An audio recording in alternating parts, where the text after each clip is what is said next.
धन्वन्तरिसमारम्भाम् शिवकाचार्यमध्यमाम् अस्मदाचार्यपर्यन्ताम् वन्दे गुरुपरम्पराम्। कल हमने जो बात की उसमें रस, गुण, वीर्य, विपाक और प्रभाव ये बातें हमने थोड़ी देखी। आयुर्वेद के जो मूल सिद्धांत थे उसको समझने का प्रयत्न किया और उस कसौटी पर दूध को रखकर उसमें क्या-क्या पाया जाता है वो भी देखा। अब उसमें थोड़ी बहुत बातें जो बाकी रह गई थी वो उसकी चर्चा हम आज करेंगे। तो सबसे पहले कोई भी औषध है उसको किस तरह से वो कार्य करता है। कार्य करने की एक प्रकार की रीति कैसी है उसकी वो बताया गया है। जैसे कोई व्यक्ति है वो धीरे-धीरे कार्य करता है, कोई व्यक्ति स्पीड से काम करता है, कोई व्यक्ति ज़्यादा सोता है, कोई व्यक्ति जल्दी उठ जाता है। इस तरह से अनेक व्यक्तियों के स्वभाव अलग-अलग होते हैं। लेकिन हमको जो कार्य करना है, उससे जो कार्य लेना है, उसके लिए हम उसको वो पर बरतते हैं कि भई उसको वो बाज़ार में कैसा करता है, बोलता कैसा है क्योंकि उससे हमको मतलब है उसके कार्यकारिता से हमको जो कार्य देना है, वो बाज़ार का है तो बोलना कैसा है, वो नींद कितनी लेता है उससे हमको मतलब नहीं है। लेकिन वो गुस्सा होता है कि नहीं, वो सहन कितना कर पाता है, वो प्रामाणिक कितना है, ऐसा है हम जैसे व्यक्तियों में देखते हैं। उसी तरह से औषध भी एक द्रव्य है और वो द्रव्य कैसे कार्य करता है, किस तरह से वो कार्य करता है, ऐसा आयुर्वेद में बताया है कि इस तरह से द्रव्य कार्य करता है।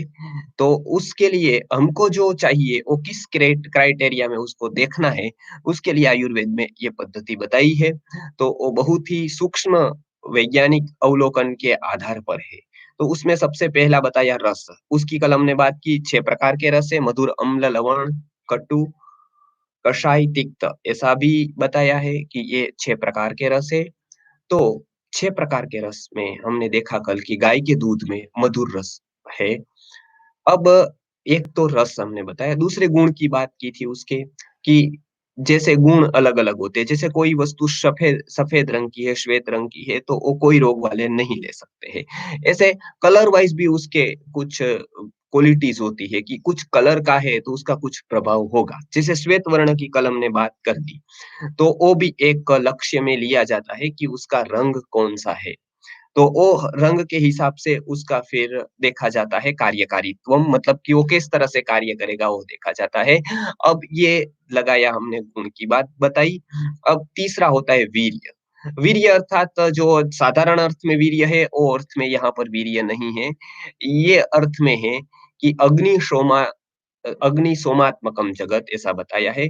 पूरा जो ब्रह्मांड है, पूरा जो वर्ल्ड है, उसमें केवल 2 तत्व मुख्यता से पाए जाते हैं और उसी से ये पूरे ब्रह्मांड की रचना हुई है। यद्यपि पृथ्वी का भाग है, यद्यपि आकाश और वायु है, लेकिन मूल तत्व 2 माने हैं। अग्नि, वेदों में बताया अग्नि सोमात्मकम जगत, अग्नि और सोम। तो एक है शीत सोम और एक है अग्नि उष्ण। तो अग्नि और सोम से ही पूरा जगत बना है। तो आयुर्वेद में भी वीर्य ये 2 माने हैं, या तो शीत वीर्य या तो उष्ण वीर्य। अर्थात या तो वो स्वभाव से ठंडा होगा या फिर उष्ण होगा। तो ये 2 वीर्य बताए हैं। तो हम ज़्यादातर व्यवहार में प्रयोग करते हैं कि ये ठंडा है या गर्म है। उसका अर्थ ज़्यादातर हम तो बताते जाते हैं कि ये गर्म है, ये ठंडा है। लेकिन आयुर्वेद में थोड़ी बहुत उसमें सूक्ष्म अ, विचार होता है, सूक्ष्म अवलोकन होता है, उसके आधार पर उसका वीर्य निश्चित किया गया है। वीर्य निश्चित करते ही आगे जाकर उसका कार्यकारित्व कि वो किस रोग में काम आएगा, किस दोष को शमन करेगा, पित्त को शमन करेगा, कफ को शमन करेगा या वात को शमन करेगा या द्विदोष को शम करेगा या त्रिदोष को शम करेगा, किस ऋतु में लेना है, किस ऋतु में नहीं। ये सभी बातें किस प्रकृति वाले को लेना है, किस प्रकृति वाले को नहीं लेना है, ये सारा ऑब्जर्वेशन ये वीर्य के आधार पर होता है। तो ये वीर्य 2 है, उष्ण वीर्य और शीत वीर्य। मतलब या तो पदार्थ होता है वो उष्ण होता है या तो फिर वो शीत होता है। तो ये वीर्य की बात बताई। अब जो वस्तु है वो थोड़ी और सूक्ष्म है वो 2 वस्तु। जैसे कि हमने बताया रस, गुण और वीर्य। ये तो समझने में आसान है, वो हम ज़्यादातर प्रयोग करते ही हैं। अब चौथी बात आती है वो विपाक। विपाक मतलब उसमें जो निष्ठा पाक होता है, अवस्था और निष्ठा ऐसा 2 शब्द है। उसमें निष्ठा पाक अर्थात जो पचने के बाद एक बार वो संपर्क में आ गया और उसके बाद जठराग्नि के बाद पास हो गया, उसके बाद जो पक्वा अवस्था में आ गया वो अन्न, तब उसको एक और रस की निर्मिति होती है, उत्पत्ति होती है। अब वो रस कैसा होता है? जैसे कि हम देखते हैं कि कोई भी जो पदार्थ है, वो अंतिम अवस्था में कैसा है, उसके आधार पर भी उसका निर्णय होता है। जैसे फल है, वो प्रायः सभी पहले कच्चे होते हैं, वो खट्टे होते हैं, वो सब ऐसे नहीं होते हैं। लेकिन प्रायः ऐसे होते हैं, जो कच्चा व वस कच्ची वस्तु होगी वो खट्टी लगेगी, उसको पकने के बाद वो मधुर हो जाएगी। न्याय दर्शन में इसको पाक प्रक्रिया बताया पाक प्रक्रिया के नाम से उसको जाना गया है। पाक प्रक्रिया में बताया है कि रूप, रस, गंध, स्पर्श चारों बदलते जाते हैं। मतलब रूप बदलेगा, रस बदलेगा, गंध बदलेगा, स्पर्श बदलेगी। वो बहुत ही तर्क संग्रह नामक ग्रंथ में बहुत ही पढ़ने जैसा है, अच्छा है वो, आपको समझ में आ जाएगा। वो पाक प्रक्रिया उसमें बताई है, तो पाक प्रक्रिया में वो बताया है कि किस-किस तरह से उसके गुण बदलते जाते हैं। तो ये एक महत्व की है कि उसको उसका विपाक अर्थात जो एंड है, जैसे फल पक जाता है तो क्या होता है कि वो मधुर हो जाता है, मीठा हो जाता है। उसी तरह से जब कोई भी आहार हमने लिया, तब उसका पाक हो गया। पाक होने के बाद फिर उसका टेस्ट कैसा है, ये देखा जाता है और उसके आधार पर उसके क्या गुण होंगे। जैसे मधुर और अम्ल का मधुर ही पाक होता है, 3 ही पाक होते हैं ज़्यादातर मधुर, अम्ल और कटु। तो उसमें वाग्भट के अनुसार ये 3 ही पाक होते हैं मतलब जो 6 रस हो गए, उसमें से 2-2 के 1-1 करके 3 ही रस अंतिम में आएँगे और उसके आधार पर उसका फाइनल होगा। कि वो क्या करेगा और क्या उसके गुण होंगे और किस अवस्था में उसको दिया जाता है। तो इतने सूक्ष्म विचार करने होते हैं। कोई एक ही वस्तु को देखकर हम ये लेना चाहिए या नहीं लेना, यहाँ तक हमारी बुद्धि चलती है। मतलब जिसका रस, गुण और वीर्य और विपाक को हम डिसाइड कर सकते हैं, डिफाइन कर सकते हैं, वो सारा हम कुछ कर सकते हैं। कुछ मात्रा में हम विपाक भी जान सकते हैं। लेकिन और एक चीज़ ऐसी होती है, जो ये इंद्रियों से पर होती है। बहुत जगह पर ऐसा है कि इंद्रियों से पर वस्तु में वो साइंस मॉडर्न साइंस भी है या कोई भी प्रकार का इंद्रियों से रिलेटेड जो विषय है, वो वहाँ पर काम नहीं आता है। तो उसका मतलब इतना ही है कि वो साधन पर्याप्त नहीं है। इंद्रिय वो जानने में पर्याप्त नहीं है। बहुत सारे ज्ञान ऐसे हैं जो इंद्रियों से नहीं होते, प्रूव नहीं होते हैं। जैसे आत्मा आज मेडिकल साइंस में भी प्रूव नहीं होता है। तो इसका मतलब आत्मा नहीं है, ये ऐसा अर्थ नहीं होता है। अपितु ऐसा अर्थ होता है कि आत्मा को जानने में जो साधन चाहिए, जो जो जो मैकेनिज़्म चाहिए, वो साइंस के पास नहीं है या तो फिर वो उसके पास कुछ कमी है, इसलिए वो नहीं जान सकते हैं। वो प्रोसेस अलग होती है उसको जानने के लिए।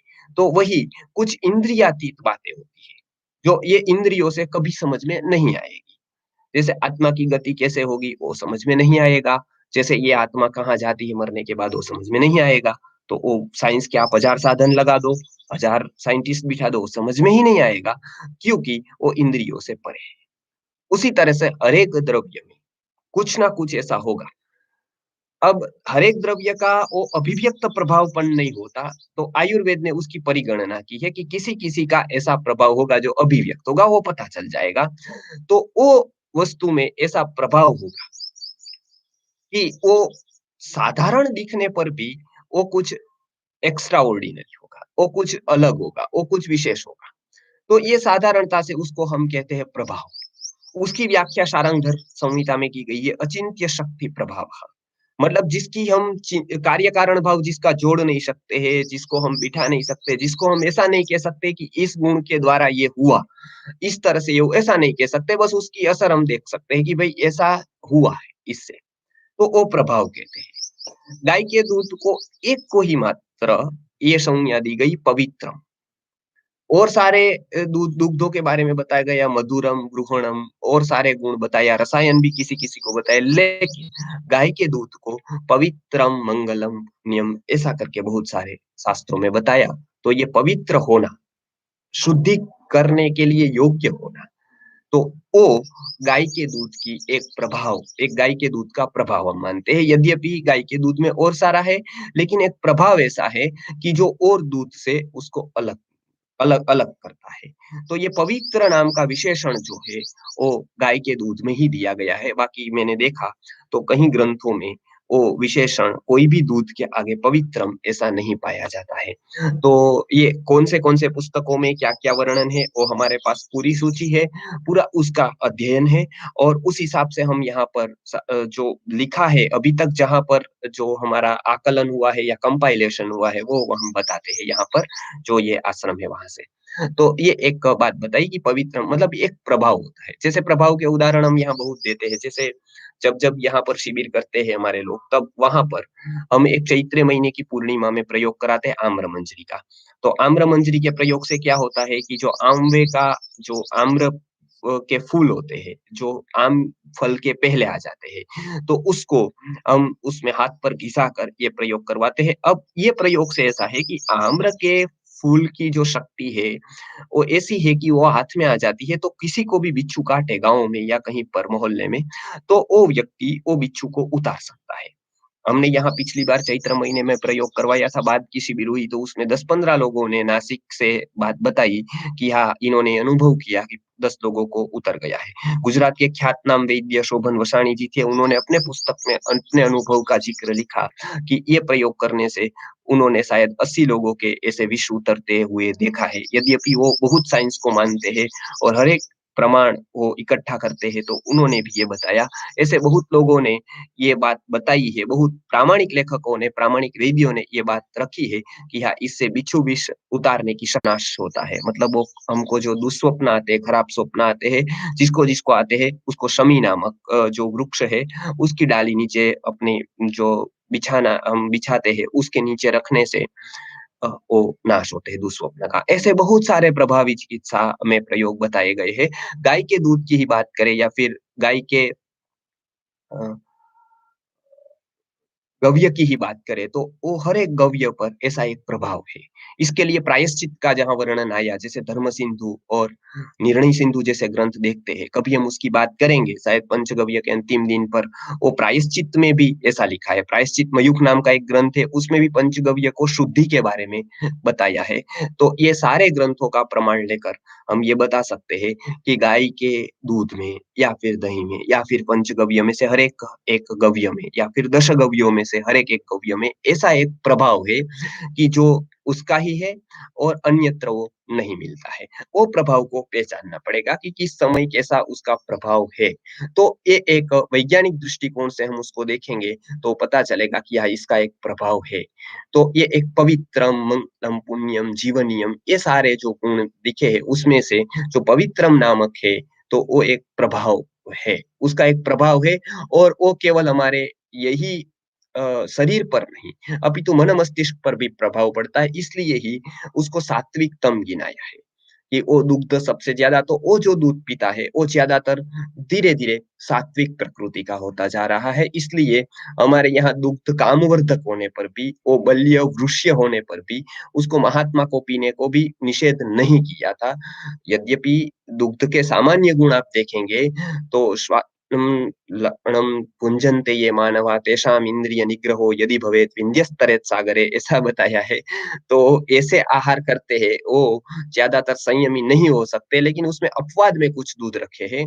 तो वो दूध का सेवन करने से यद्यपि कामवर्धक होने पर भी वो एक संयम क्रिएट करता है। वो आहार शुद्धो सत्व शुद्धि एक प्रकार की शुद्धि को वो जन्म देता है। इसलिए वो व्यक्ति हिंसक नहीं हो पाता है। ऐसे प्रयोग करने जैसे है कि जहाँ-जहाँ गाय के दूध का या गव्य का प्रयोग हो रहा है, वहाँ-वहाँ कम से कम हिंसा के हमको केस देखने को मिलेंगे। यद्यपि ये ऐसे प्रयोग अभी किए हो तो हमको पता नहीं है, लेकिन ये हम अवश्य कह सकते हैं कि जहाँ-जहाँ पर भी ऐसा एक तो गुरुवर्य ने बताया था हमारे वाराणसी में कि जो एक प्रयोग करो और गुरुजी ने भी अपने जीवन में किया था कि जो लोग भूखे हैं बुभुक्षितः किं न करोति पापम ऐसा संस्कृत में सुभाषित है कि भूखा क्या न करता, भूखा सब पाप कर सकता है, क्योंकि भूख बढ़ने पर वो एक प्रकार का तमोगुण उत्पन्न हो जाता है।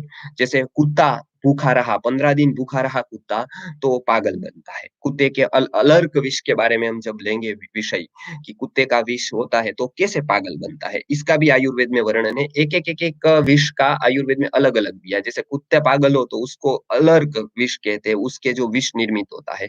दूसरे प्राणियों के विष को दूसरी-दूसरी संज्ञा है और उसके फिर उपाय बताए हैं। ऐसे नहीं है कि तब इंजेक्शंस नहीं थे, तो क्या करते थे? तो उसके उपाय भी बताए हैं आयुर्वेद में कि ये उपाय करने से उसके विष का शमन हो जाता है। और हम कभी ये लेंगे, यद्यपि होम्योपैथिक दवाई के बारे में बहुत लोगों ने बताया है, लेकिन आयुर्वेद को दृष्टि में रखकर ये विष चिकित्सा नहीं बताई है। हम यहाँ पर अगध तंत्र की जब शिविर लेते हैं, तो हर एक विष के बारे में सिखाते हैं। वो चाहे सर्प विष हो, बिच्छू का विष हो, कुत्ते का विष हो।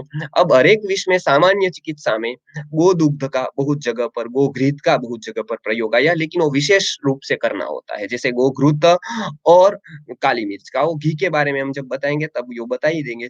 दूसरा, ज़हरी द्रव्य जो होते हैं, उसका शोधन गोदूग्ध से बहुत बार, गोमूत्र से बहुत बार होता है। जैसे मनशील है, गंधक है, उसका शोधन में दुग्ध का उपयोग होता है, तो उसमें एक विषशामक शक्ति मानी गई है। वो भी एक प्रभाव है, लेकिन वो अलग तरीके सा उसका उपयोग करना पड़ेगा। विषशामक शक्ति का, दुग्ध की विषशामक शक्ति को देखनी पड़ेगी और फिर उसका उपयोग करना पड़ेगा। तो ये एक प्रभाव के बारे में हमने बताया, बहुत ऐसे प्रभाव हैं। वो सात्विकता निर्माण करता है, मैंने बताया गुरु ने बताई थी, वो छाछ देने को बताई थी और वो जो व्यक्ति है, वो भूखे को यदि छाछ का दिया जाए, तो वो धीरे-धीरे उसमें गुना करने की वृत्ति कम हो जाएगी और व्यक्ति सात्विकता की ओर बढ़ता जाएगा। तो ऐसे प्रयोग आज होने चाहिए कि जो लोग काम करते हैं गव्य के, वो लोग ऐसे सूक्ष्मता से देखें कि इसका क्या प्रभाव केवल शरीर पर नहीं, केवल रोगों पर नहीं, लेकिन मन और मस्तिष्क पर भी उसका क्या प्रभाव है। तो उसी को हम सूक्ष्मदर्शी कहते हैं और वो प्रभाव अवश्य होता ही है, चाहे अपने पर ही हम प्रयोग कर लें, तो अपने पर भी उसका अवश्य ही प्रभाव होता है। तो ये हमने 5 देखे कार्यकारिता मतलब कि औषध कैसे कार्य करता है, तो एक तो ये रस से करेगा, गुण से करेगा, वीर्य से करेगा, विपाक से करेगा, प्रभाव से करेगा और यदि समान-समान रूप में है तो उत्तरोत्तर प्रबल बताया गया है। जैसे कि गुण से रस प्रबल हो जाएगा, रस से वीर्य प्रबल हो जाएगा, वीर्य से भी उसका विपाक प्रबल होगा, विपाक से भी प्रभाव जो है ना, जिसका बहुत प्रभाव होगा, वो दूसरे-दूसरे वस्तु को प्रभावी नहीं होने देगा। इतने प्रभावी वस्तुएँ होती, इसलिए सारंग धर्म में भी प्रभाव का बहुत वर्णन सारंग धर्म मुनि ने बताया। दिव्य औषधीनां बहवः प्रभेदा धुन्धारकाणाम इव प्रस्फुरन्ति, ये करके उन्होंने पूरे श्लोक में ज्ञात्वेति धीरैः अपास्य संशयं संभावनीया विविध प्रभावः, ऐसा करके सारंगधर मुनि ने अलग-अलग प्रभावों को प्रयोग करके ही स्वीकारना है या फिर उसके ऊपर श्रद्धा रखकर उसको करना है, ऐसा बताया है। तो ये प्रभावी चिकित्सा आयुर्वेद का एक अद्भुत उपहार है, तो उसको उस तरह से देखना है। यद्यपि अभी के काल में औषधों की प्रभावी चिकित्सा के बारे में कोई कार्य नहीं कर रहा है, जो आज ज़रूरी है बहुत। अनेक औषधियों का गोदुग्ध के साथ, गोघृत के साथ या ऐसे करके गोघृत का या गोदुग्ध का स्वतंत्र रूप में क्या प्रभाव है, वो एक देखना बहुत ज़रूरी हो जाएगा। तो ये 5 हमने जो दिए, 5 अभी देखे, वो है हमने देखा कि रस, गुण, वीर्य, विपाक और प्रभाव। आगे जाकर ये पाँचों के लिए गोदुग्ध को रख सकते हैं आप। अब गोदुग्ध में दूसरा ही है कि गाय कैसा चरती है, उसके ऊपर भी उसके गुण आधारित रहते हैं। उसमें 3 प्रदेश साधारणता से बताए हैं, एक तो आनूप प्रदेश है, एक जंगल प्रदेश है। ऐसे आयुर्वेद में 2 ही प्रदेशों का वर्णन आता है, लेकिन गाय के दूध की बात करते हुए एक तीसरा पर्वत भी रखा है। तो जैसे पर्वत की चरने वाली गाय का भी कुछ रूप में वर्णन है, उसमें घृतांश कम होता है, उसमें घृत का अंश कम होता है, लेकिन उसकी क्वालिटी बहुत ही अच्छी होती है, उसका गुण बहुत ही अच्छा होता है। जांगल प्रदेश और आनूप प्रदेश का वर्णन है। आनूपो प्रदेशः, जांगल प्रदेशः। तो इसमें धूप पड़ती हो, बहुत प्रदेशों में और बहुत प्रदेशों में पानी बरसता हो। तो ऐसे प्रदेशों में जो गाय है, उसके गुण अलग-अलग हो जाएँगे। एक में जैसे एक साधारण रीत से तो गाय के गुण बताए, लेकिन जांगल प्रदेश की गाय के और अनूप प्रदेश की गाय के और फिर पर्वत पर चलने वाली गाय के गुण अलग-अलग हो जाएँगे। स तो जो दुग्ध है, उसका औषधीय जब प्रयोग करना है, आहार के रूप में तो अपने जो देश की, अपने अवस्था की जो गाय है, समीप उसका ही प्रयोग करना है। यो जंतु यद्देश जातः तज्जं तस्य औषधम्, ऐसा चरक मुनि ने बताया है कि जो जहाँ जन्मता है, उसको सात्म्य वही प्रदेश का औषध होता है। लेकिन औषध के रूप में हमारे पास पूरा वर्ल्ड खुला है। जैसे कि संजीवनी थी, तो वहाँ नहीं थी, तो लेकर गए अभी रामायण में आप देखते होंगे, क्योंकि पढ़ना तो अभी है ही नहीं, तो देखना अब हो गया है। पहले ऐसा कहता था कि रामायण आप पढ़ेंगे तो ये मिलेगा। अभी हम कहते हैं कि रामायण आप देखेंगे, तो आप इसमें ऐसा देख सकते हो, क्योंकि पढ़ने का कांसेप्ट तो नहीं है बहुत जगह। तो ये एक गायों को गायों के बारे में बताया कि एक अनूप प्रदेश है, एक जंगल प्रदेश है और एक पर्वत प्रदेश है। प्रदेश के हिसाब से उसके गुण बदल जाएँगे, तो जिसको औषधीय उपयोग करना है, उसको ये तीनों देशों का ज्ञान रखना अभी उसका विषय नहीं है, लेकिन मैंने वो बता दिया, अभी वो हम शॉर्ट में लेते जाते हैं इसलिए। अब गायों को सबसे अच्छा धान्य कौन-सा है? उसके बारे में भी बताया है कि गायों को अच्छा धान्य किस तरह का देना चाहिए और कौन-सा उसको प्रिय होता है और उसकी क्वालिटी क्या होती है। जब मुझे याद है कि ये मुझे अच्छी तरह से याद रह गया है, क्योंकि जब मैं वाराणसी में छोटा-सा तब पढ़ता था, तो उसमें पूज्य गुरुवर्य ने मुझे व्याकरण पढ़ने को पुरुषोत्तम जी के पास भेजा था। पुरुषोत्तम, ये जो मेरी सिद्धांत कौमुदी चलती थी उस समय, तो वहाँ महाभाष्य का पाठ चालू था। तो मैंने 4 आह्निक उसके पढ़े, पातंजल महाभाष्य के। तो ये भी हमको देखना है कि क्या-क्या ग्रंथ होते हैं, तो वो उसके अनुसार क्या-क्या पढ़ाई हो सकती है। तो पातंजल महाभाष्य जब पढ़ते थे, तो पातंजल महाभाष्य में ये वाक्य मैंने उस समय सुना कि यवेभ्यो गां वारयति, शस्येभ्यः वारयति, मुद्गेभ्यः वारयति, माषेभ्यः वारयति। ये प्रयोग पातंजल महाभाष्य में आया। पाणिनि मुनि की जो अष्टाध्यायी है, उसके ऊपर पतंजलि मुनि का महाभाष्य है। तो उसमें बहुत ही अच्छा था, वो दिन ही अच्छे थे, तो बहुत लोग अभी तो मेरे मित्र ही है, अभी सब जुड़े हैं।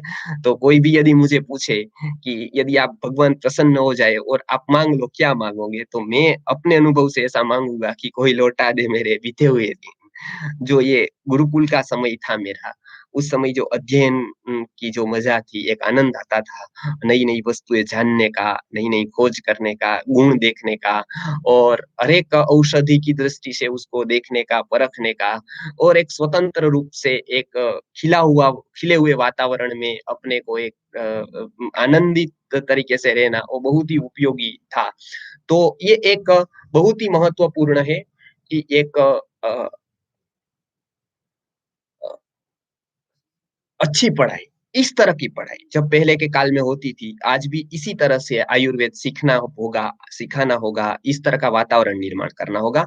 तो इसमें 3 बातें बताई, यवेभ्यः गां वारयति, इसमें भी यव जौ सबसे अच्छा गाय के लिए है, मुद्गेभ्य वारयति, इसमें से मूग दूसरा बताया है और तीसरा माशेभ्यः मतलब उड़द भी बताया है। पातंजल महाभाष्य में ये पंक्ति आई थी, मुझे उस समय की याद थी, तो मैंने आज बता दिया। और भी सारे पदार्थ लवण उसको देना है, ज़रूरत पड़ने पर आज बहुत सारे गौशाला वाले ये लवण रखते हैं, सेंधा नमक के टुकड़े रखते हैं। वो भी बहुत सारे ग्रंथों में देखने को मिलता है कि जब उसको आवश्यकता रहेगी तब वो ले लेगी। ऐसे गाय के आहार के बारे में बहुत कुछ हम बता सकते हैं। तो ये बहुत ही आवश्यक है कि इसके बारे में हम बात करें कि आहार के अनुसार ही उसका दूध बनेगा, उसके अनुसार ही वो आगे के गव्य बनते जाएँगे। तो ये बहुत महत्वपूर्ण विषय आज जो था, तो वो गव्य मत में ख़ास करके दूध का। तो दूध की ये अवस्था को लेकर हम समझे कि इसको किस गाय का है, कब लेना है, किस वर्ण की मतलब किस कलर की है, उसके अनुसार भी उसके गुण में फ़र्क पड़ेंगे। तो एक चिकित्सा के लिए ये उपयोगी होगा। साधारणता से गाय के सामान्य दूध के गुण ये बता दिए। तो ये दुग्ध के बारे में हमने एक देखा। अब दूसरा उसको पीने की पद्धति के बारे में भी बहुत जगह वर्णन है, खास करके शालिग्राम निघंटु में और धन्वंतरि निघंटु में उसका वर्णन दिया गया है। राज निघंटु में भी इसका वर्णन आया है। तो इसको किस तरह से तो साधारणता से मैं बताऊँ अलग-अलग पद्धतियों में से, एक तो उसमें पानी डालकर, यदि गाय के दूध में पानी है और वो पानी ऐसा ही रहे और आप पीते हैं, तो उसमें कब्ज़ियत होगी, मतलब वो कॉन्स्टिपेशन करेगी और ये मूत्रावरोध करेगी, यदि पानी डालकर आप ऐसे ही पीते हैं। अब उसको आइडियल तरीका आदर्श पद्धति क्या है वो बताते हैं कि आदर्श पद्धति ऐसी है कि चौथाई पानी या थोड़ा पानी उसमें डालकर उसके बाद उसको उबालकर पानी जल जाए तब उसको फेंट कर पीने की पद्धति शालिग्राम निघंटुकार ने बहुत अच्छी तरह से उसकी प्रशंसा की है। वो दूध के बहुत गुण बढ़ जाते हैं। तो फेंटने का बहुत अच्छी तरह से बताया है उसको ताकि वो अच्छी तरह से फेंटा हुआ दूध बहुत ही गुणवत्ता वाला हो जाता है। तो ये अनेक निघंटुओं में जब ग्रंथों में बात की तब मैंने ये देखा कि इस तरह से फेंटने की बात वहाँ बताई है। तो सीधा लेने की बजाय उसको पानी डालकर फिर उबाल कर फिर ये ध्यान रखना है कि जलांश उसमें जल जाना चाहिए। तो जलांश जो जल गया उसके बाद फेंटना और फेंटने के बाद में लेना। तो इस तरह से जो दूध लेते हैं तो उसकी गुणवत्ता बहुत ही बढ़ जाती है। तो ये एक बात मुझे ध्यान में आई कि ग्रंथों में दूध लेने की इस तरह की विधि बताई है। तो उसको फेंटने का बताया है और उसके बाद लेने का बताया है। तो ये फेंट कर लिया हुआ दूध बहुत ही गुणवत्ता में बहुत ही अच्छा हो जाता है। तो ये एक बात दूध लेने की पद्धति के बारे में बताई। मात्रा शीति अध्याय में हर एक द्रव्य की मात्रा है, तो इसमें भी मात्रा का ध्यान अवश्य रखना है। कल्प नहीं करते हैं, तब हम रोज के आहार में उसकी क्या मात्रा निर्धारित करेंगे, वो एक देखना है। अच्छा, कल्प की जब बात आ गई है, तो मैं कल्प के बारे में भी आज का विषय है। दुग्ध कल्प में यद्यपि कोई ग्रंथों में दुग्ध कल्प के बारे में चरक, सुश्रुत, वाग्भट इत्यादि में दुग्ध कल्प के बारे में वर्णन नहीं मिलता है। उसमें केवल दिनचर्या वगैरह में या फिर रसायन होने से इसका प्रयोग या उसको नित्य आहार के द्रव्यों में ले सकते हैं, ऐसा बताया है। लेकिन दुग्ध कल्प माननीय विद्वानों ने बहुत ही अच्छे प्रयोग करके अनुभवों से वो सिद्ध किया है कि दुग्ध कल्प बहुत ही उपयोगी है और विभिन्न रोगों में या फिर शरीर को फिर से रसायन प्रयोगों में दुग्ध कल्प का उपयोग कर सकते हैं। वो बहुत ही अच्छी बात बताई है दुग्ध कल्प के बारे में। तो दुग्ध कल्प बहुत ही सोचना समझना जैसा है कि उसमें क्या-क्या होता है। तो सबसे पहले कोई लोगों का मत ऐसा है कि दुग्ध को आदिम दुग्ध के ऊपर रहकर प्यास लगे तभी भी पानी नहीं पीना है, ऐसा एक कल्प का प्रकार है, केवल दुग्ध के ऊपर ही रहना है। तो ये एक प्रकार का दुग्ध कल्प है, केवल दुग्ध पर ही रहना। वो विभिन्न अवस्थाओं में, विभिन्न रोगों में रह सकते हैं, वो शरीर शुद्धि के लिए भी उसका महत्व बताया गया है। एक प्रकार के दुग्ध क कल्प का ये बताया है, ये एक प्रकार का दुग्ध कल्प है। दूसरे प्रकार के दुग्ध कल्प में ऐसा है कि दुग्ध और फ्रूट दोनों ले सकते हैं।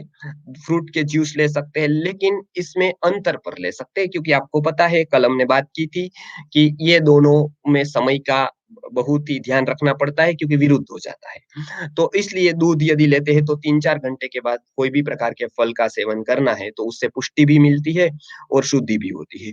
तो इसके लिए ये दूसरे प्रकार का है। तीसरे प्रकार का जो कल्प है उसमें ये 2 कल्प में बहुत विद्वानों ऐसे कहते हैं कि उसमें जब प्यास लगती है तब पानी पीना ही चाहिए। पानी नहीं पीते हैं तो एक प्रकार का वो वेग का अवधारण होगा और आयुर्वेद में 13 प्रकार के वेग बताए हैं और वेग का अवधारण नहीं करना चाहिए, ऐसा भी बताया है। "नय वेगान् धारयेत् धीमान् जातान् मूत्र पुरीषयोः" ऐसा करके वो पूरे के पूरे 13 प्रकार के वेग बताए हैं और वो वेगों को धारण नहीं करना चाहिए। तो प्यास लग गई, तो प्यास में पानी ही पीना है, ऐसा भी ग्रंथों में बताया है। प्यास लगी, तब आप कोई जूस भी नहीं पी सकते हो, कोई भी प्रकार का प्रवाही उसमें नहीं चलेगा, केवल उसमें पानी ही चलेगा। तो आयुर्वेद में बहुत सारे गुल्म वगैरह रोगों का वर्णन आया तब वो रोग ऐसे होते हैं कि जब आपको बहुत भूख लगी है और आप पानी पी लेते हो तब गुल्म हो सकता है या तो फिर बहुत प्यास लगी है और आप कुछ खा लेते हो घन द्रव्य ले लेते हो तो भी ये हो सकता है। इसलिए बहुत लोग इसके मतलब इससे सहमत नहीं है। तो उसमें वो लोग ये बता रहे हैं कि पानी आप पियो जब प्यास लगे तब थोड़ा।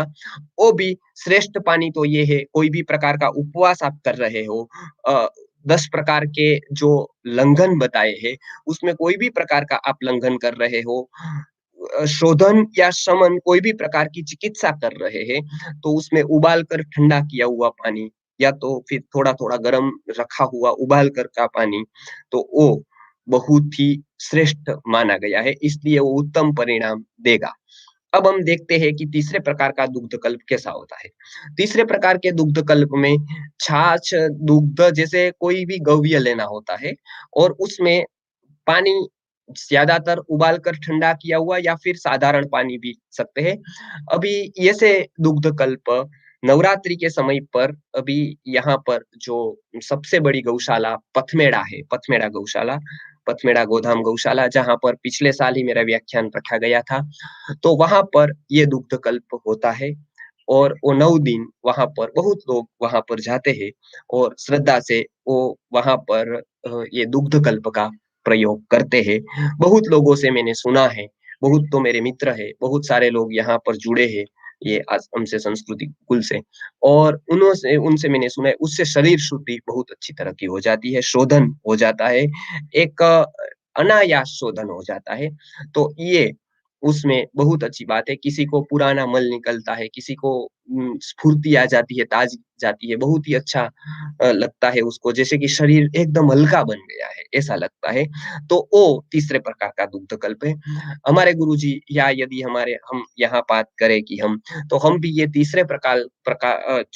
तीसरे प्रकार का दुग्ध का कल्प है, उसको हम ज़्यादा मानते हैं, उसको हम करना चाहिए ऐसा बताते हैं। केवल वो पानी के साथ किया जाए ताकि उसमें कोई भी प्रकार की जो है ये एक बाधा ना आए और कदाचित थोड़ा बहुत अशक्त भी दुर्बल व्यक्ति हो तो भी ये उम, उसको कोई बाधाएँ ना आए या कोई व्याधि ना हो जाए या फिर व्याधि की शमन करने में आसानी रहे। तो इस प्रकार का पानी के साथ वो भी हमारा तो ऐसा कहना है कि उबाल कर ठंडा किया हुआ पानी उसके साथ देंगे, तो बहुत ही अच्छा रहेगा।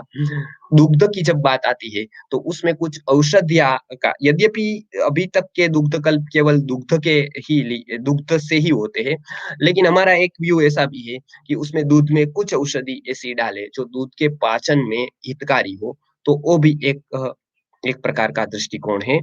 तो ये दुग्ध कल्प में कुछ औषधि भी रख सकते हैं। और तो छाछ, दुग्ध वगैरह दिया जाए और कुछ फल को जो देते हैं, वो एक समय फल भी दे सकते हैं। उसमें हम उत्तम पपीता को मानते हैं। तो दुग्ध जब ले रहे हैं, तब और फलों में हम नहीं कहते हैं कि केवल दुग्ध पर रहना है तो और फल आप सेवन करें, लेकिन हम केवल एक पपीता को कहते हैं, उत्तम फल दूध के साथ जो जमता है, यद्यपि वो विरोधी है एक समय पर लेने से, लेकिन दुग्ध के पाचन होने के बाद भी जो पोषण होने की जो क्षमता है, वो सबसे ज़्यादा हमने जो अनुभव के आधार पर बताते हैं, वो पपीता की है। तो ये पपीता अवश्य ही सेवन करें, केवल लोग जो दूध पर रह रहे हैं, वो भी दुग्ध कल्प करते हैं, वो खास करके केवल या तो दुग्ध पर या गव्य पर रहे, ये एक पॉइंट ऑफ व्यू से हमने बताया, एक दृष्टिकोण से बताया, दूसरे दृष्टिकोण से सुबह दूध लेकर, बाद में छाछ वगैरह इत्यादि लेकर, उसके बाद पपीता का सेवन करें। ये अलग-अलग दुग्ध कल्प है, उससे रसायन प्रयोग मतलब ऐसे करके शरीर की शुद्धि होती है, बहुत ही बहुत रोगों के जो मूल है या तो फिर अनभिव्यक्त रूप में जो रोग है, वो शमन उसका हो जाता है और बहुत सारा हमारा शरीर शोधन होने से बहुत सारे हमको लाभ होते हैं। तो ये अवश्य ही दुग्ध कल्प कोई भी वैद्य की निगरानी में या फिर कोई जानकार व्यक्ति से पूछकर ये अवश्य ही दुग्ध कल्प का प्रयोग करना चाहिए या जो ऐसी गौशालाएँ हैं या ऐसे आश्रम हैं जो कराते हैं, वहाँ पर समय लेकर वहाँ जाकर तो उपासना भी होगी, एक प्रकार का अपना आध्यात्मिक विकास भी होगा, उसके साथ शरीर का भी शोधन होकर हमारा शरीर वो सक्षम भी बनेगा कि वो सत्व तक हमारा शरीर जा पाए, इसलिए ये आवश्यक है। अब एक दुग्ध के बारे में बहुत महत्व की जानकारी मैं बताता हूँ कि दुग्ध को कैसे मापना है कि ये जो दुग्ध के गुण हैं, वो हमारे दूध में कितने परसेंट होंगे या तो फिर है कि नहीं। तो जो दुग्ध है, उसमें हम देखते हैं कि दुग्ध को हर्डीकर दादा ने इसके ऊपर एक प्रयोग बताया है, जो उनका साहित्य में वो लिखित है। तो वो मैंने जब पढ़ा तो उनसे एक बार सुना भी था। तो दुग्ध को आप ज़मीन पर डाल दीजिए। वो हर्डीकर दादाजी ने बताया है कि दुग्ध को ज़मीन पर डाल दीजिए। वो यदि उसका शोषण कितनी देर में होता है, वो आप देखिए। यदि वो शोषण जल्दी हो जाता है यदि वो शोषण जल्दी हो जाता है, तो वो दुग्ध कम मतलब उसके वाला है, कम गुण वाला है, लेकिन उसका धीरे-धीरे होता है, तो वो ज़्यादा गुण वाला है। ये एक दुग्ध की परीक्षा के बारे में बताया है। तो ये अ, बात दुग्ध कल्प के बारे में बताई और दुग्ध की प्रक्रिया के बारे में। अभी जो बहुत लोगों ने इसमें प्रश्न भी किया था कि अभी के दूध में ये गुण हैं या नहीं हैं? तो ये मैं बता दूँ, प्राचीन तरीके से जो दुग्ध लिया जाता था, जो ट्रेडिशनल वे था, उसमें गाय की क्वालिटी ये सब देखकर उसके दुग्ध का वर्णन यहाँ पर ग्रंथों में किया गया है। अभी का जो दुग्ध आता है उसमें ज़्यादातर जो मैंने डेयरी का विज़िट की थी अलग-अलग प्रकार की जो डेयरी है अभी तो मॉडर्न वे में, उसका वहाँ पर जाकर मैंने ये सब देखा है, पूरी सिस्टम देखी है और उसमें 3 प्रकार अभी है। वो एक तो पेस्चुराइज़ करते हैं, फिर स्टरलाइज़ करते हैं या ब्लीचिंग करते हैं। तो उसमें हो सकता है कि आयुर्वेद दृष्टि से उसके गुण या तो कम हो जाते हो बहुत ही या कोई-कोई गुण उससे निकल जाते हो। ऐसा नहीं कहना है कि सारे गुण निकल जाते हैं, लेकिन कोई-कोई गुण उससे निकल जाते हैं। हम एक साइंस को ही ध्यान में रखें, आयुर्वेद को ही ध्यान में रखें, केंद्र में रखें, तो उसमें वो फ़ायदा तो आपको अवश्य ही नहीं मिलेगा जो इसमें लिखा है। हाँ, कुछ गुण उसमें निकल जाएँगे, जैसे प्रभाव होगा, वो निकल सकता है क्योंकि एकदम हाई टेम्परेचर पर दूध को गर्म करके फिर उसको एकदम ठंडा करके वो स्टरलाइज़ तो हो जाएगा, वो बिगड़ेगा नहीं।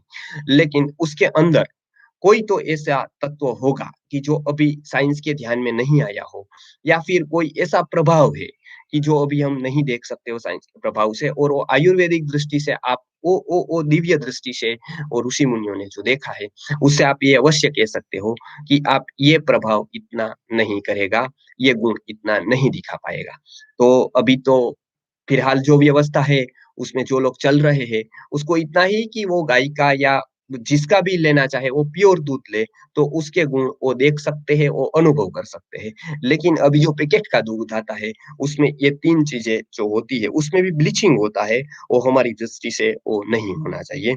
उसमें बहुत सारे द्रव्य और भी ऐड किए जाते हैं, केमिकल्स वगैरह, एक तरह का कलर करने के लिए, इसलिए वो ब्लीचिंग नहीं होना चाहिए। आयुर्वेद में जो बताया है, वो ही शुद्ध रूप से सब जगह पर उपलब्ध हो जाए, तो वो उत्तम गुण वाला दूध माना जाता है। तो ये एक मैंने बताया कि ये दुग्ध को जो पैकेट वाले दूध से आप ये अपेक्षा रखते हैं, तो ये बहुत ज़्यादा अपेक्षा हो जाएगी।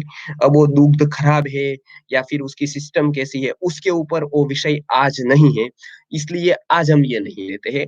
उसके ऊपर कभी हम कहेंगे कि मॉडर्न वे से उसका क्या-क्या मान है, क्या-क्या उसमें कर सकते हैं या फिर किस तरह से वो कार्यकारिता है उसकी। लेकिन आज वो विषय नहीं है, समय बहुत कम है, इसलिए वो आज हम विषय नहीं लेते हैं। लेकिन इतना ही कि ये जो भी गुण हम बताते हैं, वो गाय के दूध के हैं, मतलब कि वो जो ऐसी-ऐसी गायें हैं या फिर इस तरह का वर्णन है, वो तरह का। पैकेट के दूध से ये आप कभी अपेक्षा न रखें, वो उसका वे ही अलग है, तो वो अलग ही द्रव्य हो जाएगा, तो उसका गुण की चर्चा या दुर्गुण की चर्चा हम कभी करेंगे।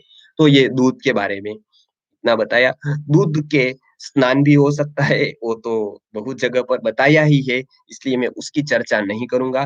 बहुत सारे औषधीय उपयोग भी है, जैसे उष्णता लग गई तो पैर में उसको रखना या फिर क्या-क्या करना। ज्योतिष शास्त्र के हिसाब से भी सुकन-अपशुकन में भी बहुत उसका उपयोग है, मांगलिक द्रव्यों में भी उसका प्रयोग है।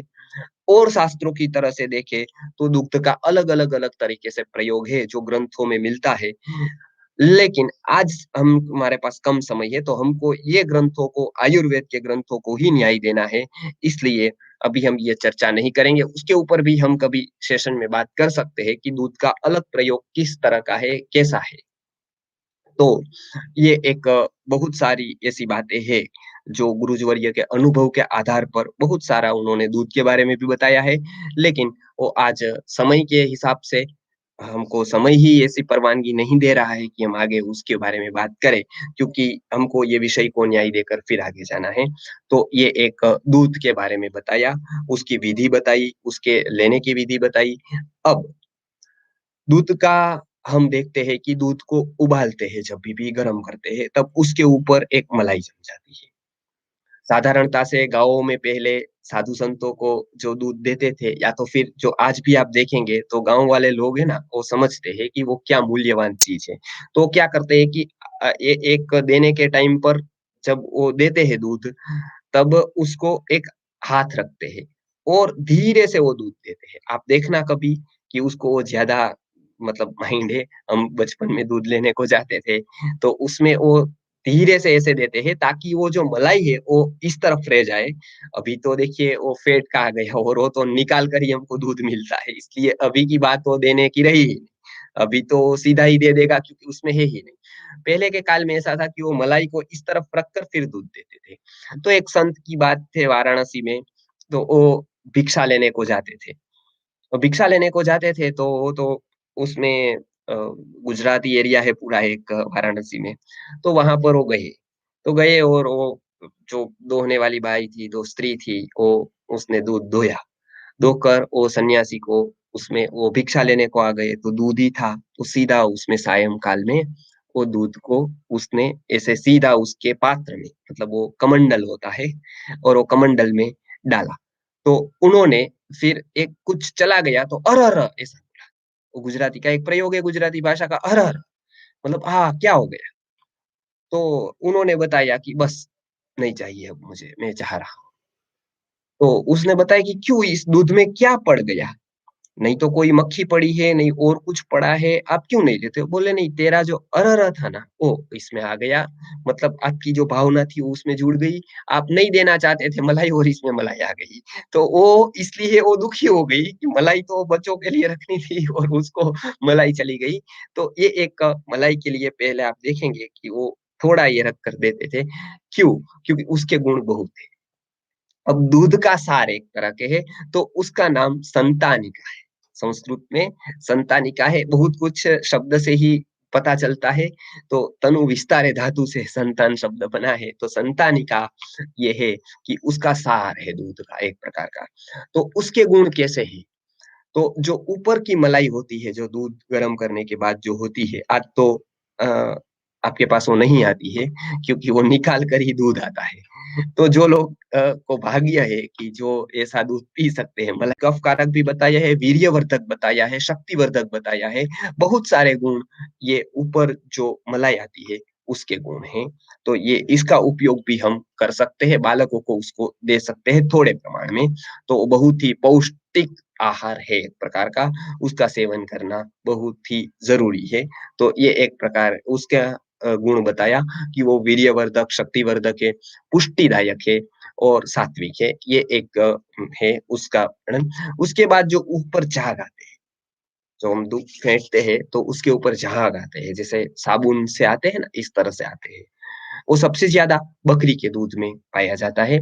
जो लोग ऐसा अज़ा रखते हैं, तो ये बकरी के दूध में गुरुवर्य के साथ में बहुत जगह पर बकरी के लिए दूध के लिए गया हूँ, तो उस समय मैंने देखा है। गाय के दूध में भी वो होते हैं, तो उसका भी है कि वो भी तुरंत शक्ति है। जिसको बीमार हो और उसको दूध देना और दूध पचने की अवस्था जिसकी न हो, उसको इसमें तुरंत शक्तिदायक ये होता है। ये भी एक प्रकार का सार है। तो ये एक सार ऊपर-ऊपर को क्या लघु वस्तु होगी वो हमेशा ऊपर रहेगी, वो आप याद रखें। और चाहे पानी में भी हम देखते हैं तो लोहा डालते हैं तो नीचे चला जाता है, वो हल्का होता है, तो ऊपर आ जाते हैं कोई भी वस्तु। तो उसके परमाणु का संगठन ऐसा होता है कि हल्की वस्तु ऊपर आ जाएगी, लघु होगी ऊपर आ जाएगी। तो इसमें जो लघुपन है पचने में वो बहुत आसान रहती है, इसलिए जिसकी पाचन शक्ति कम हो, उसको ये फ़ेन का प्रयोग करना चाहिए। वो उसके ऊपर फ़ेन आए तो वो कटोरे में लेकर उसका सेवन कराते हैं। तो जिसकी मंद अग्नि है या तो फिर वो पचाने में सक्षम नहीं है दूध को, तो उसको ये फ़ेन देना बहुत आवश्यक है। उसमें तुरंत शक्ति आ जाती है और वो शक्ति में बहुत ही लाभदायक है। तो जिसको लंबी बीमारी के बाद जो लोग उठे हैं या बीमारी उसको हुई है, उसके बाद शक्ति की ज़रूरत है, पोषण की ज़रूरत है, उसके लिए उत्तम आहार ये एक इसका है। तो इसका झाग का भी बहुत ही महत्व है, तो वो फेंट कर जो ऊपर आ जाता है उसका अलग रहकर आप उसको दे सकते हैं। उसके बाद बहुत सारी बात बताई है लाट, उसके बाद जो जम जाता है तो उसका क्या है? लेकिन अभी ये 2 बातें जो मैंने बताई कि ऊपर आते उसके गुण अभी हमने दे दिए हैं, अभी बता दिए हैं।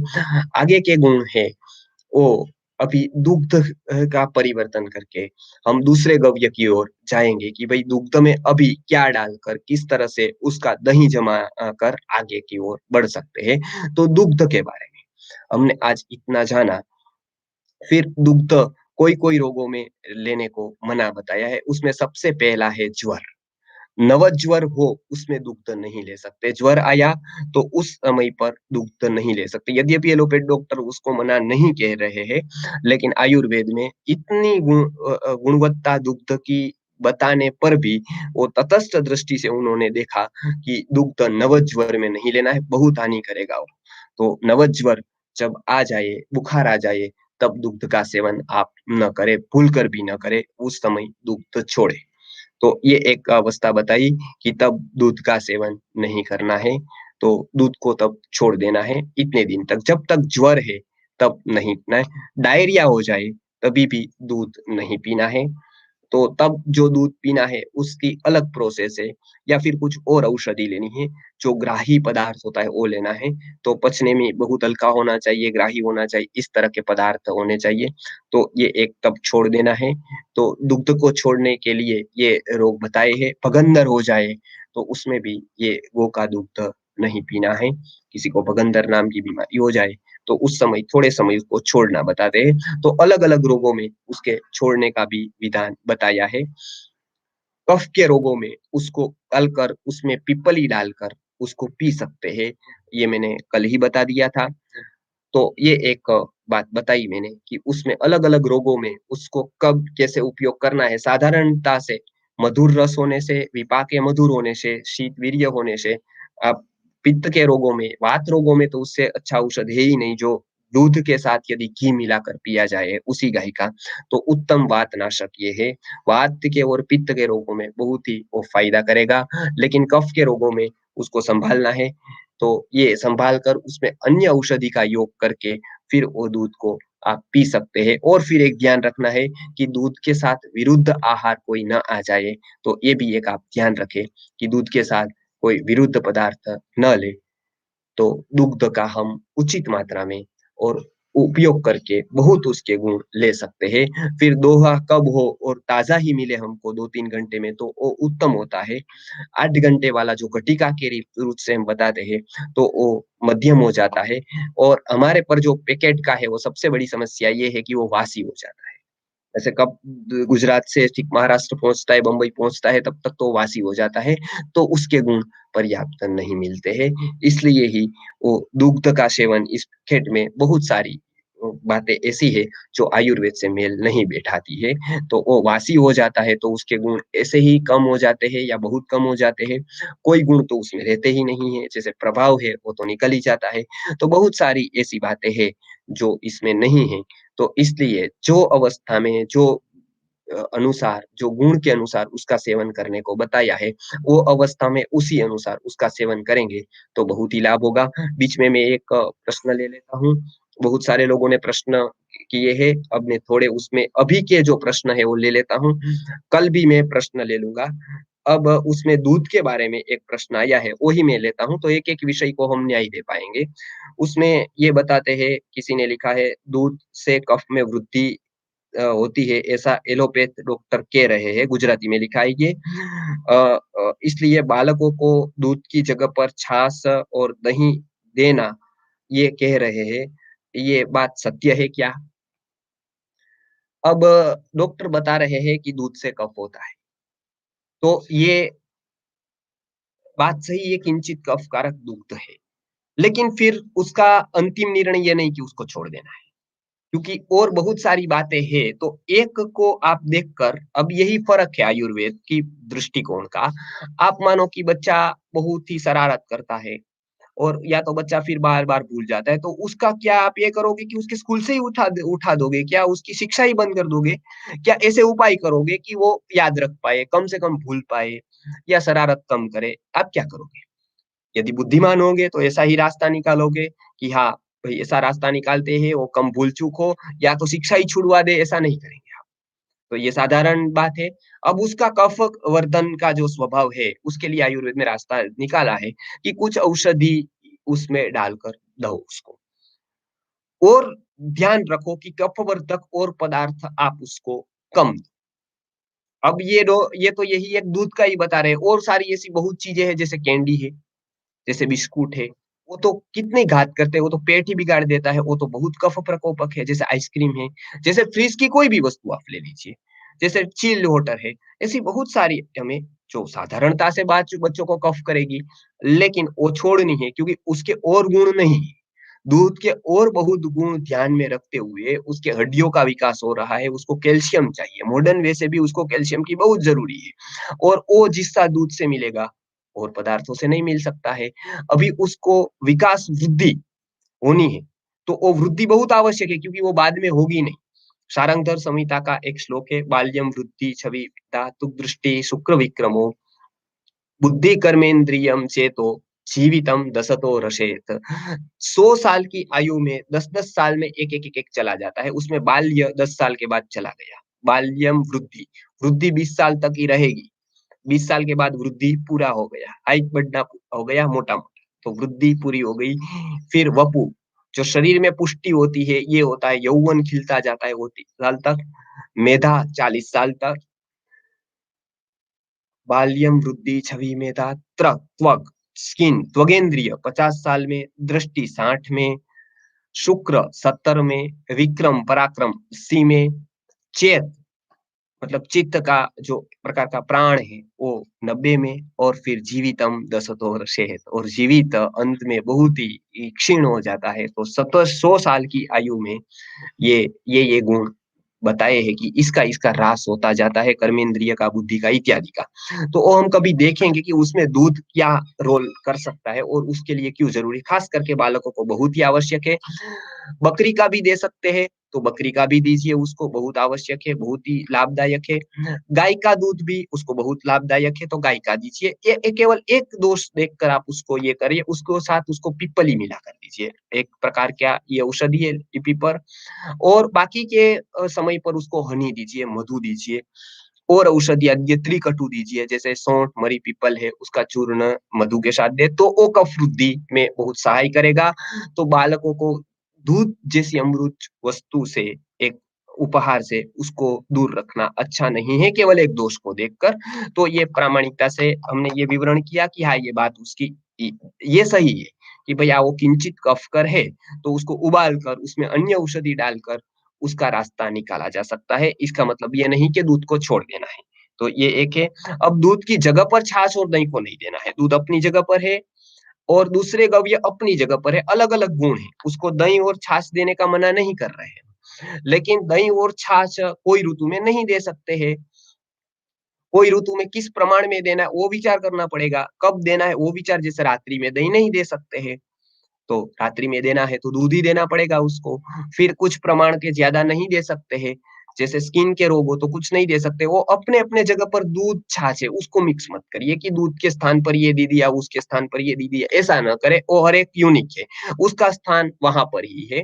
तो ये एक आप ध्यान रखें कि जिसका जो स्थान है, जिसकी जो क्वालिटी है, वही है। वो रिप्लेस नहीं हो सकती है कि दूध के स्थान पर ये दे दिया। उसके प्रतिनिधि द्रव्य होंगे तो हम बात करेंगे, लेकिन दुग्ध का अपना महत्व अपने स्थान पर है, तो अपने स्थान पर उसी को दीजिए। तो ये एक बात थी। अब दूसरा प्रश्न ये है कि भेड़ का दूध कितनी मात्रा में लें? पथरी है तो। आपको स्टोन है, तो भेड़ का दूध आप 1 कप जितना लें, उसके साथ और भी औषधियों का सेवन करें आप, तो बहुत अच्छा रहेगा। पेड़ का दूध ज़्यादा ना लें, पचने में भारी है, इसलिए ज़्यादा ना लें। उसका प्रमाण है 1 से डेढ़ कप, उसमें थोड़ा पानी डालें, आधा पानी डालें, फिर उसको उबालें, पानी जल जाए, उसके बाद उसका सेवन करें। तो ये पथरी में जो प्रश्न था, दूध के विषय में जो प्रश्न था, वो अभी मैंने लिए। बाकी जो प्रश्न थे, वो प्रश्न एक ले लेता हूँ और उसके बाद हम कल बात उसके विषय में करेंगे। तो और तो जो वर्णन है, वो आपने विरुद्धाहार के बारे में बताया, तो ये एक प्रश्न है, वो भी उसमें दूध के समय पर है, तो ये मैं समझा नहीं हूँ, तो वो कुछ और कमेंट में अलग से प्रश्न करके रख दे कल, तो मैं कल उसका जवाब दूँ। जैसे उदान काल के समय जटामासी का प्रयोग और उससे 30 मिनट पहले दूध पीना विरुद्धाहार में आता है। उदान काल मतलब वो क्या लेना चाहते हैं, वो मैं नहीं समझ पा रहा हूँ। तो ये एक बात है। उसमें ही प्रश्न है कि गुरुजी, आपने विरुद्धाहार के बारे में बताया, क्या आयुर्वेद में खांड का वर्णन है? आहे दूध के साथ ले सकते हैं, क्या ले सकते हैं? खड़ी शक्कर का, मिश्री का, ये सब का वर्णन है। उल्टा चरक सूत्र में ऐसा बताया है कि शर्करा इक्षु विकाराणाम, इक्षु के जितने भी विकार है उसमें शर्करा श्रेष्ठ है। अब वो खांड आप चीनी अभी जो आ रही है सल्फर वाली उससे कंपेयर न करें, उसकी पद्धति, रीति सब अलग है। तो दूध के साथ वो सर्वश्रेष्ठ उसका मिलान है। इसके लिए शर्करा इक्षु विकाराणाम चरक सूत्र स्थान में 25वें अध्याय में यजपुरुषीय नामक अध्याय में श्रेष्ठ चीजें क्या है, इसमें 152 वस्तुओं का वर्णन किया गया है। उसमें इक्षु से बनने वाली, गन्ने से बनने वाली श्रेष्ठ वस्तु क्या है, उसको गुड़ को न लेकर उन्होंने शर्करा को रखा है। तो शर्करा इक्षु विकाराणाम ये चरक सूत्र है। तो इसका उपयोग, इसका प्रयोग करें कि दुग्ध के साथ मिश्री ये धागे में आती है एक प्रकार की, दूसरे प्रकार की बहुत सारी बनती है, तो उसका आप विचार करके उसका ले सकते हैं। खांड का वर्णन आयुर्वेद में है, लेकिन इस तरह की। तो खंड शर्करा है, शर्करा ये शब्द ही आपको दिखने को मिलते हैं ना, शर्करा संस्कृत शब्द है। तो ये 16वीं सदी उससे पहले ही 3000 साल पहले का ये शब्द है। तो ये विकृत कांसेप्ट हो गया है। कांसेप्ट खांड का नया नहीं है, वो विकृत कर दिया है उसको। सल्फर डालकर, लाइस निकालकर अलग प्रकार के वो जो सल्फर डालकर ये उसको विभिन्न प्रकार के उसके कांसेप्ट को विकृत किया गया है। कांसेप्ट गलत नहीं है, मूल कांसेप्ट सही है, खांड का है वर्णन, मतलब इस तरह की शर्करा का वर्णन है, शब्द ही शर्करा संस्कृत शब्द है। तो ये एक ध्यान में रखें। बहुत सारे लोगों को संस्कृत का अध्ययन न होने से, वक्ता बहुत लोग प्रवचन वगैरह करते हैं, लेकिन उसको संस्कृत के ग्रंथों का और ग्रंथों का अध्ययन नहीं होता है।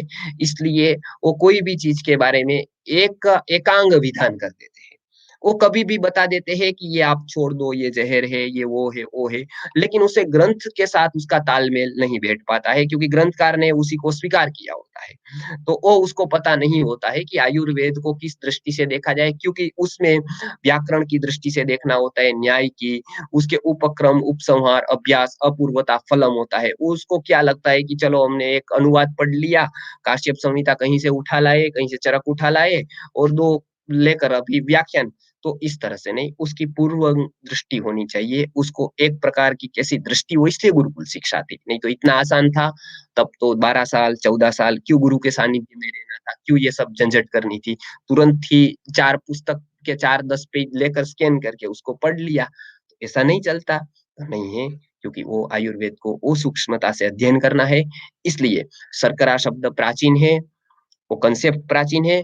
उत्तम प्रकार की शर्करा लेकर उसको दूध में डालकर यदि बनाया जाए, उत्तम क्वालिटी का दूध होगा, बहुत ही उसकी बहुत ही असर होगी, वो बहुत उत्तम प्रकार होगा वो, और वो पोषण बच्चों का तो खास करके पोषण करेगा। और सारी औषधियाँ भी आप डाल सकते हैं, तो आपने अच्छा भी, लेकिन एक बात मैं आपकी समझ नहीं पाया हूँ, उदान काल के समय मतलब उसमें आप क्या कहना चाहते हैं? वो थोड़ा आप और प्रश्न पूछेंगे मतलब अच्छी तरह से, तो मुझे उसके जवाब देने में आसानी रहेगी।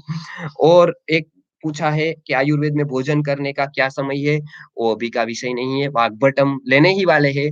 आप इच्छा है तो आप अपनी कमेंट में रख सकते हैं कि वाग्भट को हम कुछ सूत्र लें, यदि इच्छा है तो हम इसी तरह के अध्ययन कराना चाहते हैं, उस समय हम डिटेल से उसकी चर्चा करेंगे, क्योंकि इसका कोई एक नाप नहीं है, उसका पूरा श्लोक है, वो श्लोक का पूरा अर्थ है, वो सूत्र स्थान में कहाँ पठित है और सा ग्रंथकारों ने उसके बारे में क्या बताया है, तो पूरा भोजन ही लेना पड़ेगा। इसलिए ये तो अभी संभव नहीं है। और और सारे प्रश्न हैं, लेकिन अभी वो कल लेंगे हम। और भी आपके प्रश्न आज के व्याख्यान के बारे में कोई हो, आप कमेंट में लिख दीजिए, तो वो हमको आसानी रहेगी कि ये क्या-क्या हम लेंगे, उसके ऊपर वर्णन करेंगे। आज का समय हो गया है, तो कल हम वापस इसी अनुसार दही का, मक्खन का, घी का, वो जो-जो गव्य बचे हैं, उसका हम जो गुण हैं, वो बताते जाएँगे, उसके उपयोग बताते जाएँगे। तो आपके प्रश्न, आपके सुझाव कमेंट में आप लिखें। जय धन्वंतरी।